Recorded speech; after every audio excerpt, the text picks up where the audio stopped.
रूस के राष्ट्रपति पुतिन एक बार फिर भारत आ रहे हैं और वो भी महज 9 से 10 महीने के भीतर। जैसे ही ये खबर बाहर आई, ग्लोबल पॉलिटिक्स में भूचाल आ गया है और वजह बिल्कुल साफ है। सितंबर के महीने में भारत में सजने जा रहा है ब्रिक्स का ऐसा महामंच जो दुनिया का पूरा पावर बैलेंस बदल कर रख देगा। डू यू थिंक इंडिया जो है उसके बाद इंडिया क्या सेल करेगा अपने आप को दुनिया में, अगर अमेरिका की सपोर्ट नहीं होगी पीछे? या it is not a question कि अमेरिका की सपोर्ट ना हो की बात नहीं है। देखिए, ये तो सिर्फ under Modi that America pro America हो गया ना, और ट्विस्ट तो थोड़ा बहुत मनमोहन सिंह के अंडर शुरू हो गया था व्हेन द न्यूक्लियर एग्रीमेंट वगैरह साइन वगैरह हुआ। अब भारत एक आजाद रियासत की तरफ बढ़ चुका है और वो अपने पाँव पे इतना मजबूत खड़ा है कि कोई भी उसे गिरा नहीं सकता।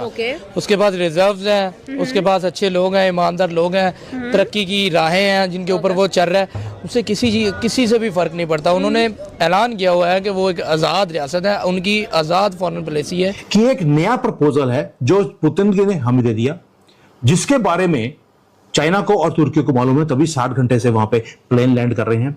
और दूसरा, जो कश्मीर के ऊपर यूनाइटेड स्टेट्स का स्टैंड चेंज होता हुआ दिखाई देता है। ये सारी चीजों को मैं कनेक्ट करके आपको बताऊंगा कि क्या हो रहा है, क्योंकि ये सिर्फ एक पोर्ट के बारे में बात नहीं रही। चाइना के साथ जब इंडिया की जंग हुई थी, अमेरिका ने हेल्प किया था इंडिया को। ये लोग बात ज्यादा नहीं करते, सिर्फ हमेशा 71 में सोवियत यूनियन ने हेल्प किया था उसकी बात करते हैं, बट दे डिडंट। अमेरिका ने हथियार भेजे, अमेरिका ने इंटेलिजेंस शेयरिंग भेजी, so they send weapons etcetera in 1962 to India. ठीक है, कोई ब्लॉक में वो शामिल नहीं होने वाले।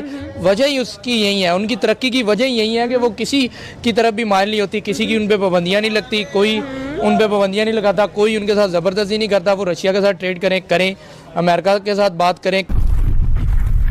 नमस्कार दोस्तों, जय हिंद। जैसा कि आज की क्लिप में आपने देखा, रूस के राष्ट्रपति व्लादिमीर पुतिन एक बार फिर भारत दौरे पर आने वाले हैं। खास बात यह है कि दिसंबर 2025 के दौरे के महज 9 महीने बाद ही पुतिन दूसरी बार भारत पहुंचेंगे। पुतिन 12 और 13 सितंबर 2026 को नई दिल्ली में होने वाले ब्रिक्स शिखर सम्मेलन में हिस्सा लेने के लिए भारत आ रहे हैं। इस दौरान प्रधानमंत्री नरेंद्र मोदी और राष्ट्रपति पुतिन के बीच अहम द्विपक्षीय बातचीत होने की उम्मीद है। दोनों नेताओं के बीच व्यापार, ऊर्जा, रक्षा सहयोग और भारत रूस रणनीतिक साझेदारी से जुड़े मुद्दों पर चर्चा हो सकती है। बताया जा रहा है कि विदेश मंत्री एस जयशंकर की हालिया मॉस्को यात्रा के दौरान भी पुतिन के भारत दौरे की तैयारियों को लेकर महत्वपूर्ण चर्चा हुई। महज 9 महीने के भीतर ही पुतिन का दोबारा भारत आना दिखाता है कि भारत और रूस के रिश्तों को दोनों देश कितनी अहमियत दे रहे हैं। तो चलिए दोस्तों, चलते हैं आगे की वीडियो की तरफ।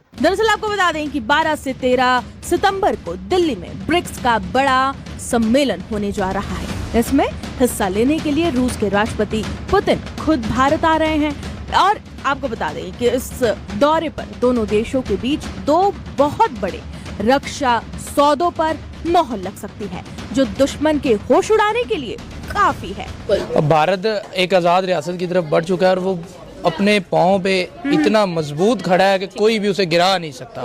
उसके पास रिजर्व्स हैं, उसके पास अच्छे लोग हैं, ईमानदार लोग हैं, तरक्की की राहें हैं जिनके ऊपर वो चल रहा है। उससे किसी से भी फर्क नहीं पड़ता। उन्होंने ऐलान किया हुआ है कि वो एक आज़ाद रियासत है, उनकी आज़ाद फॉरेन पॉलिसी है। कोई ब्लॉक में वो शामिल नहीं होने वाले।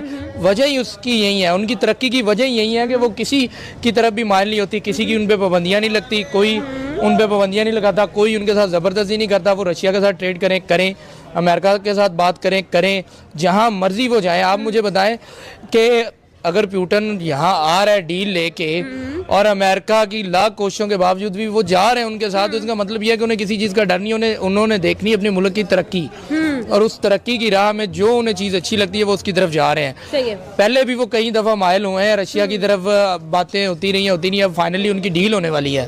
ठीक है, 2 दिन के दौरे पे आ रहा है, तो आपको पता है कोई भी किसी भी मुल्क का सरबराह किसी मुल्क में ऐसे तो जाता ही नहीं है। अब कोई ना कोई डील तय होती है, उसके बाद ये एक फॉर्मेलिटी रहेगी कि आगे यहाँ पे कुछ सिग्नेचर्स करेंगे।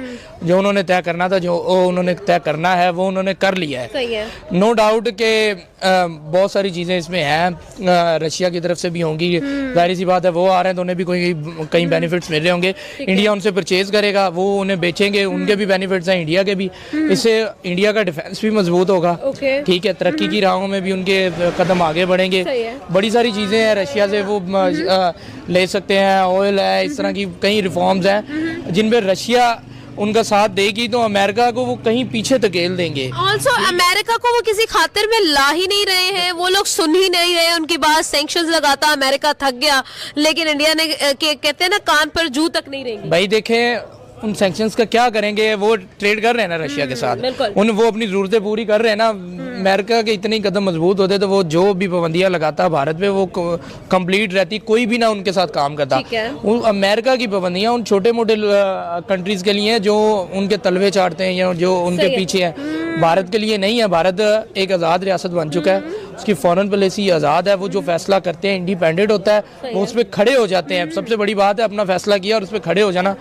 वो ये नहीं करते कि आज बात की और कल वो ट्रम्प के साथ बैठे हुए, ऐसा नहीं है। उसने अगर ट्रम्प की कॉल्स नहीं ली तो उसने अच्छी तरह से टाटा बाय बाय किया उसको, और अदर वे उसने अगला रास्ता निकाला है, उसके बाद वो आगे बढ़ा है। रशिया के साथ ट्रेड ये देखे ना, उन्हें जिस चीज़ की जरूरत पड़ेगी वो रशिया को कहेंगे और उनसे लेंगे।